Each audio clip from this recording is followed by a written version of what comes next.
Quel est le déclic le plus surprenant que tu aies vu chez une personne que tu as coachée? J'ai coaché aussi, il y a quelque temps, un directeur de communication qui, en fait, qui a toujours bossé. Il avait à peu près, de mémoire, 57 ans.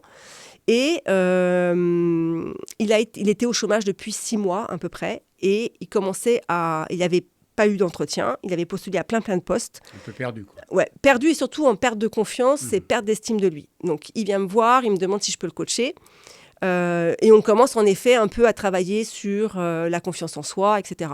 Et en fait, très vite, je décèle une croyance qu'il avait, c'est-à-dire qu'il pensait qu'à 57 ans, c'était trop tard. À 57 ans, il n'était plus employable et qu'il ne trouverait pas de travail. Et donc, en fait, ce qu'il faisait, c'est qu'il envoyait ses CV partout, sur des postes de directeur de com, d'assistant, de community manager, quoi. Il s'éparpillait. Il n'y avait aucune réponse. Et à force de ne pas avoir de réponse, forcément, tu as l'estime de toi qui en chute. Et tant qu'il avait cette croyance de penser que personne ne voudrait de lui parce qu'il avait 57 ans, en fait, ça ne marchait pas.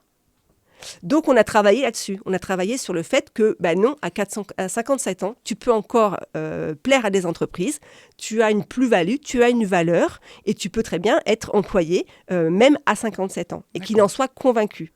Et donc, figure-toi, qu'est-ce qui s'est passé ? Il a trouvé. Il a trouvé, 1 mois et demi après, il a eu son premier entretien. On a fait du training entretien sur 1 ou 2 séances et il a eu l'emploi. Donc ça dénote que en fait, l'entretien, le face-à-face, était quand même efficace puisqu'il a trouvé quelque chose. Exactement. Ça a montré que sa croyance, elle était saboteuse en fait. D'accord. Et ce que j'ai remarqué aussi, c'est que finalement, le déclic, tu vois, on le voit quand le coaché, il a le déclic, il a une prise de conscience, tu le vois tout de suite. Et moi, j'adore ce moment-là.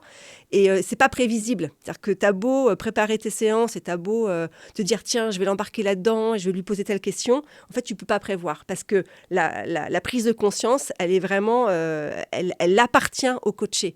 Et c'est à toi de la provoquer avec un questionnement qui est puissant.